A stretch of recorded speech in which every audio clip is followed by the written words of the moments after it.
Pour leur 7e édition, sous le concept Legend réservé aux voitures anciennes, les boucles de Spa ont une fois encore été sanctionnées par un immense succès populaire qu'il a bien sûr fallu gérer, mais qui n'a pas débouché sur le moindre incident majeur. Le sport l'a donc emporté pour la plus grande joie des amateurs de glisse. Dans ces conditions météo très délicates, les faits de course ont été nombreux et plusieurs favoris disparaissaient assez rapidement des classements. C'était le cas de Patrick Sneyers, dont la Porsche 911 était victime d'une avarie côté moteur.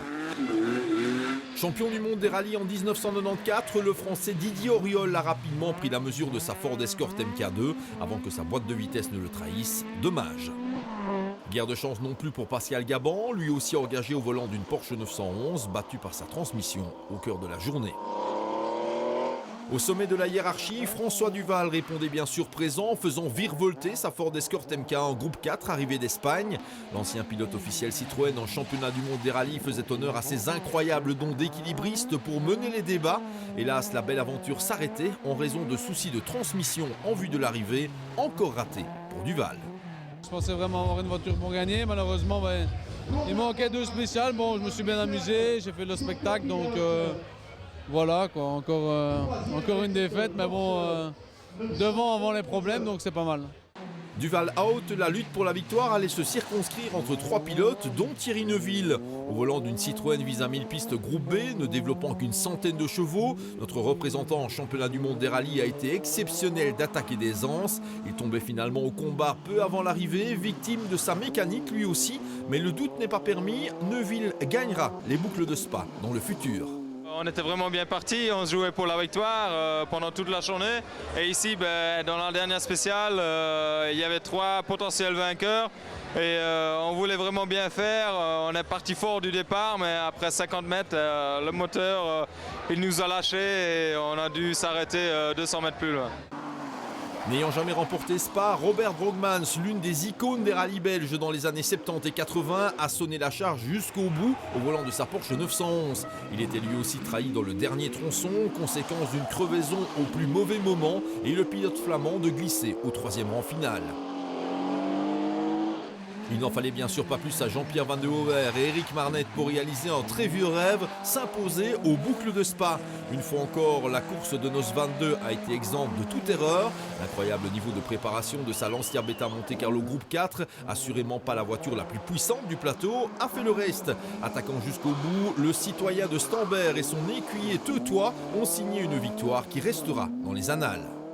Oui, et c'est vraiment extraordinaire parce que c'est une voiture qui est préparée chez moi avec une bande d'amis. Et ça fait 5 ans qu'on se bat pour la victoire, on a fait des 2e places. Bon, ici, les autres ont peut-être eu des problèmes, mais bon, ça fait partie de la course, ça fait partie de la préparation. Moi, je peux remercier mon motoriste, mes mécanos. On a fait du super boulot. Et Eric a été particulièrement bon à ce rallye-ci. Et voilà, c'est un tout, donc il faut un peu de chance. Et on l'a eu, je crois que... Il a fallu peut-être attendre 30 ans pour que j'ai la chance. Je pense que je l'ai, on a gagné de neige et glace, on gagne ici. Je pense qu'on va pouvoir bien se placer au niveau du championnat de Suisse, puisque je fais tout le championnat de Suisse. Donc je suis un homme plus que comblé, quoi. Je crois que ça s'est bien passé, je crois que Jean-Pierre est quand même content, surtout il a la victoire, c'est ce qu'il attendait depuis longtemps. Et puis moi je suis né à Spa, donc c'est super. Je suis très ému, mais c'est comme ça. Merci Jean-Pierre. Derrière le duo 22 Marnette, on retrouvait avec surprise une Porsche 911 datant de 1967, celle de Raymond Orny et Cédric Pirotte. La preuve ultime qu'il n'est pas obligatoire de disposer d'un monstre des rallyes pour se distinguer dans la ville d'eau.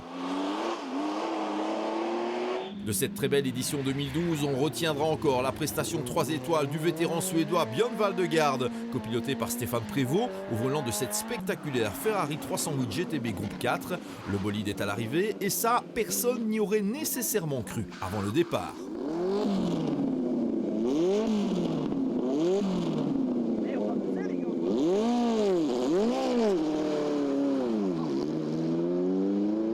Quant au dernier vainqueur en date des 24 heures du Mans, le jeune Allemand d'origine belge André Lotterer, il a appris les ficelles du rallye en très peu de temps, démontrant une belle maestria avec Jean-Marc Fortin à ses côtés et le sympathique Gaillard a mis du cœur à l'ouvrage.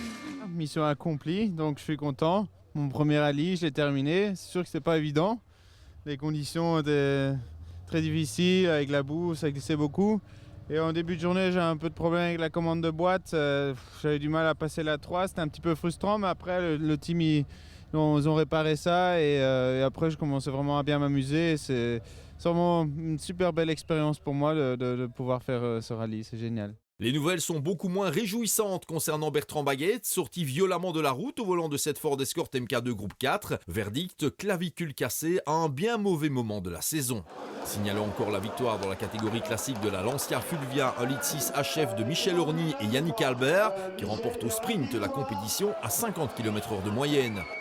Mais les grands vainqueurs du week-end sont néanmoins Jean-Pierre Van de Hover et Eric Marnet qui ont décroché le Graal à Spa après plusieurs médailles d'argent, mission largement accomplie et succès ne souffrant d'aucune contestation, Champagne.